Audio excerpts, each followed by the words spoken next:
That was good. Not my favorite Discworld novel, but better than I remember it being. Who are you talking to? My audience. What audience? The 43 people who watch my videos. Right. Anyway, I did really enjoy this Discworld novel, but I do have a couple Are of... you going to shower today? I was planning to. Then shouldn't you do that? I'm trying to summarize my thoughts on this book for my audience right now, Amy. Stacy? Whatever. Go shower. Fine.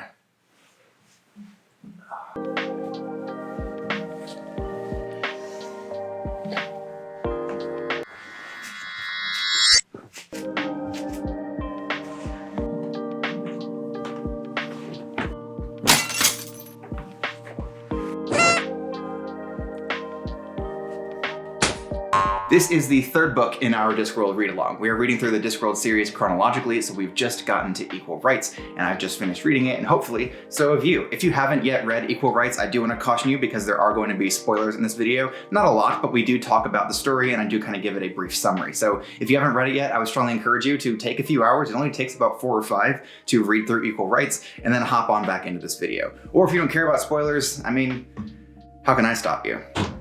If you do want to read Equal Rites and you haven't gotten a copy yet, I will have links to buy the book in the description below.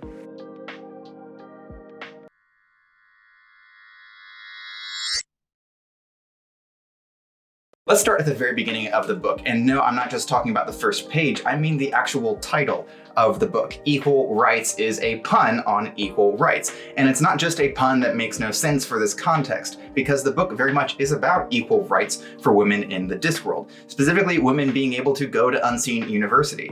See, women aren't allowed to be wizards. It's just reportedly unnatural and also touted against the law. Wizards never allow women into Unseen University, and they say that it's because of problems with the plumbing, as we learned in the first 2 books. But the real reason, as noted also in the first 2 books, is that the wizards are afraid that women will just be better at magic than they are. Now, this isn't to say that women can't do magic. There are witches out there, and that's generally what women magic users are called. They're just witches. But in this book, we're going to follow Esk, a young girl who has the potential to become a wizard. She actually tries her hand at being a witch, and it just doesn't work out for her. So Equal Rites, pretty solid title. Now, this book came out in 1987, but it honestly feels like it could have come out as soon as yesterday. The parallels that it has and the humor that it exemplifies just makes it relevant even today. I think this is an excellent book to read. I'm talking loudly, but maybe too loudly just because I want to be heard over the shower I just turned on for this scene. It's kind of dumb. You're not supposed to have noise like this in the background. I'm probably being way too loud right now.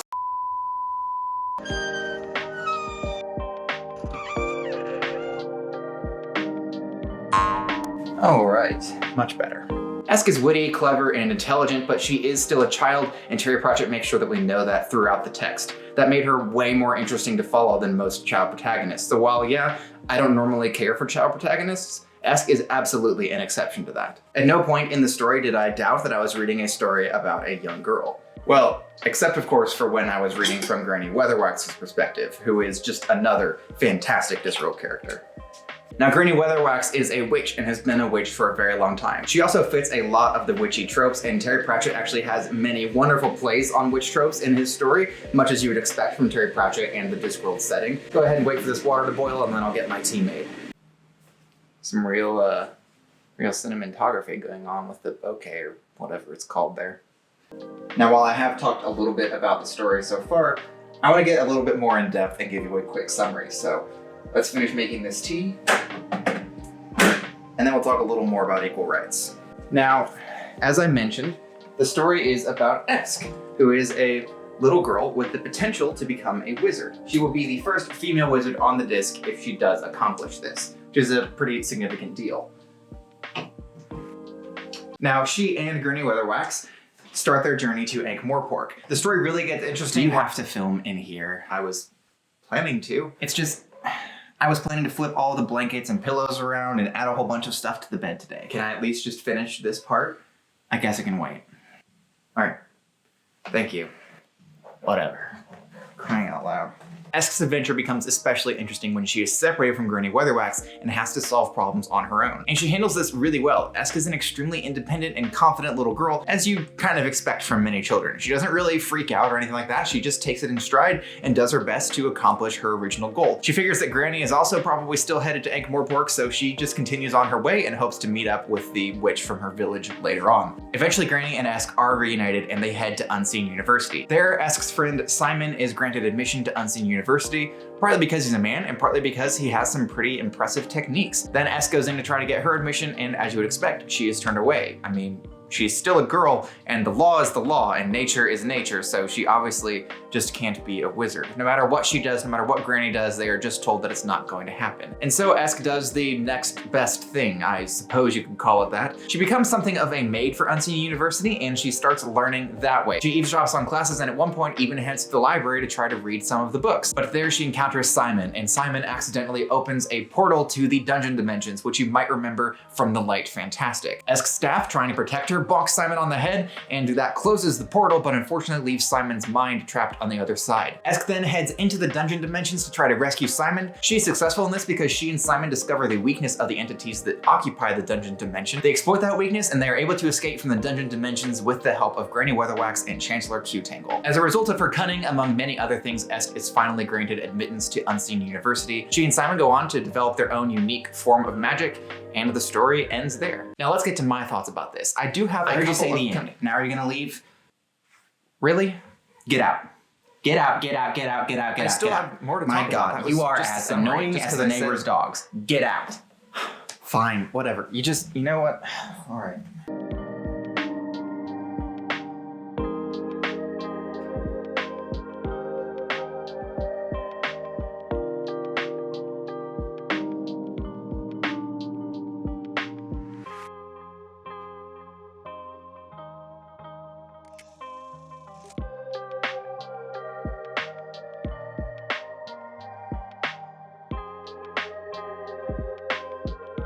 All right, hopefully now we're not gonna get interrupted, because now it's time for me to talk about my own thoughts and then get into your thoughts. I found Equal Rites to be a more enjoyable read overall than the first two books. I had a better time with this one, and I think that I read it considerably faster, and not just because it's a fairly short read, but just because I was pulled through the story. When I sat down to read this, I just finished it. I think I finished it over the course of about 2 days, and that was just 2.5 hour sessions or something like that. I do have one complaint though, and one problem I want to bring up, and the reason why this book went from being 5 stars to me to being knocked down to a 4-star read, and that's the ending. The book is super entertaining, very fun, and the story is really engaging throughout maybe the first 80 or even 85% of the book, and then it suddenly just kind of hits a climax and ends. And this goes on and back and forth for 90 or so minutes until the movie just sort of ends.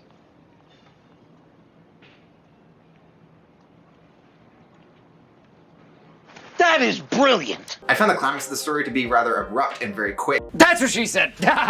There wasn't enough lead up to what the climax of the story was. Now, obviously, whatever the climax of the story was going to be should have been a situation in which Esk is going to get into the university because she accomplishes some great task. That's obviously what the climax needs to be, is that task that Esk has to complete. So the climax makes sense, it's just that I found the pacing toward the end of the story to be rather off. I just think there should have been a lot more time between Esk reaching Unseen University and Esk being admitted to Unseen University. That last part of the book just goes by incredibly quickly. And not just because it's this action-packed, exciting moment, but because it just suddenly starts and then ends. It's like a whole story in and of itself, like a short story packed toward the end of a longer novel. And then there wasn't really enough, in my opinion, reference to the dungeon dimension throughout the book to make it clear that that was going to be something that was relevant later on in the story. He does hint at it a couple of times, and Esk has some dreams and visions relating to the dungeon dimension, but it just wasn't enough to make me realize, oh, this is gonna be what the climax of the book is going to be. There just wasn't enough setup. The setup happens like that, and then the book is done. I just found it to be a little too abrupt for me, and so the climax is going to drag my star rating down from 5 stars to 4 stars for this one. As far as I remember, this means we haven't really hit a 5-star Discworld book just yet. But I do still love it, and I did still have a wonderful time reading it. Again, Terry Pratchett's writing, extremely entertaining and a lot of fun to read, even in these early Discworld novels. Let's go ahead and get to your thoughts on Equal Rites. Ask everybody on Twitter, Instagram, and YouTube for their thoughts on the books that we're reading in the Discworld Read-Along. Those questions go out the Wednesday before the video is going to go up, so if you want to participate, you need to have the book read by the date I'm going to give you toward the end of each of these videos. Now, I also changed up the way that I do the polls and the questions this time around because the previous way that I was doing it, while it did give me plenty of information, it took me about 3 or 4 hours to create those series of polls because there isn't really an easy way to make polls that are consistent and the same across Instagram, YouTube, and Twitter. And so I was just spending all morning every Wednesday that these discussion posts had to go out making these polls. So while I'm grateful for all the responses that I've gotten before, I've kind of narrowed it down a little bit so I'm not investing so much time just making polls. That doesn't seem like a very valuable use of my time. So instead now, on each of those 3 social media accounts that I mentioned, I will be posting a single poll, which will just be asking for your star rating, and then I will ask you for your thoughts on the story. Give me your quotes and thoughts and opinions, any spoiler-free or spoiler-filled thoughts that you might want to throw in there. Drop those all in the comments on that post. Let's get to the first thought that I received from somebody. This one comes from Ken on Twitter. I preferred Granny and Desk more than Rincewind and Two Flower. I liked the parts that took place in Badass and at the Unseen University, but not really the journey between them, partially because of how well the journeys were done in the last 2 books. I half agree with this one. I do really enjoy Ask and Granny considerably more than I enjoyed Rincewind and Two Flower. As fun as those are, and as much as I really like Rincewind and Two Flower as individual characters, despite Two Flower being incredibly annoying, Granny and Ask are a unique kind of duo, more so even than Two Flower and Rincewind. We have this old witch and this young girl, and both of them are a little too clever for their own good, and they're a lot of fun to read. It was just a really entertaining dynamic, and I really enjoyed the relationship between the 2 of them. Granny Weatherwax is also just kind of an icon of Discworld, so it's always fun to see her on the page. Now, I don't agree with the other part, and this is more just a personal taste thing. I don't think you're wrong. Personally, I enjoyed the journey more here because it was less about the world and world building and adventuring, and more about character development and letting you know what kind of person Esk is and what Esk is capable of. So while we're exploring from Esk and Gurney's perspectives, we're really just learning more about them along their journeys. Whereas with Rincewind and Two Flower, it was just getting from point A to point B over and over and all sorts of exciting things happening. It was a very different kind of adventure than the one that you're going to find in The Light Fantastic, but it was an adventure nonetheless, so I think it just depends on your personal preference. If you're somebody who wants something a little more action-packed and thrilling and just point A, point B, constant jumping around, then obviously Light Fantastic is definitely going to be more your speed. But if you want those slower moments and you want an adventure that's guided specifically by the character and the decisions that the character makes, and you're not really learning a lot about the world as you go along, then Equal Rites is a lot more your speed. So I really enjoyed this journey. I liked seeing how Esk got her way to Ankh-Morpork as a little girl, and I found it to be very entertaining. But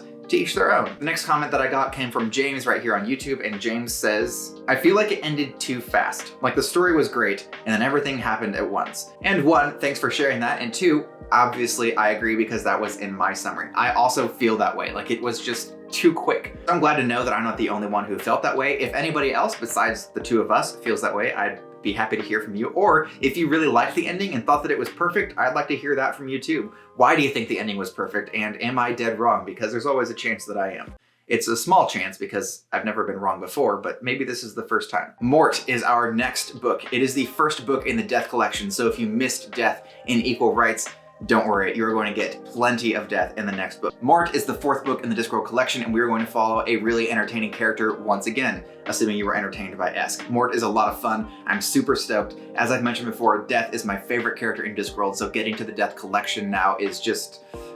I'm so excited and I can't wait to hear what everybody thinks about it. Now, if you have not yet picked up a copy of Mort, there's going to be a link to do so in the description. If you buy a copy of the book through one of the links that I have in the description on this video, then that is going to help me out a lot because I get a few cents off of every purchase. You don't have to do it that way. I totally understand if you don't, but if you haven't gotten the book yet and you want to buy it and give me a couple of cents, then I would appreciate you doing it that way. Now, you can also support me by liking, commenting, and subscribing and doing all of the standard YouTube stuff. I'm not gonna sit here and beg you, but it would mean a lot if you would do that. I'm really grateful to everybody who has done so thus far, and I'm excited for the future content that is on this channel. So if you haven't yet subscribed, I would really appreciate it if you would consider doing that. Now, if you want to participate in the discussion for Mort before the video comes out, then you need to have the book read by February 8th, 2023, because that is when I'm going to be putting up the poll on my YouTube, Instagram, and Twitter accounts. Once those polls go up, you respond to the poll and you leave a comment or a series of comments, whatever you want to do. I greatly appreciate your participation, and there's a good chance that whatever you have to say on there will show up somewhere in the next video, which will come out the following Wednesday after the discussion post goes live. That means that the next discussion video will be out on February 15th, so keep an eye out for that. Just want to do a quick interjection here because I did forget to include one thing from your thoughts, and that is the result of the poll. The poll result was very heavily skewed toward the 4-star side, but I did get a number of 3 stars, more 3 stars this time than I think I've gotten in any of my previous polls, which is pretty surprising to me. So I'm wondering if it's just different people participating or if there are just folks who didn't enjoy Equal Rites as much as they enjoyed the previous 2 books. If there are people who didn't like Equal Rites as much as the previous 2, I would be very curious to hear those reasonings. All right.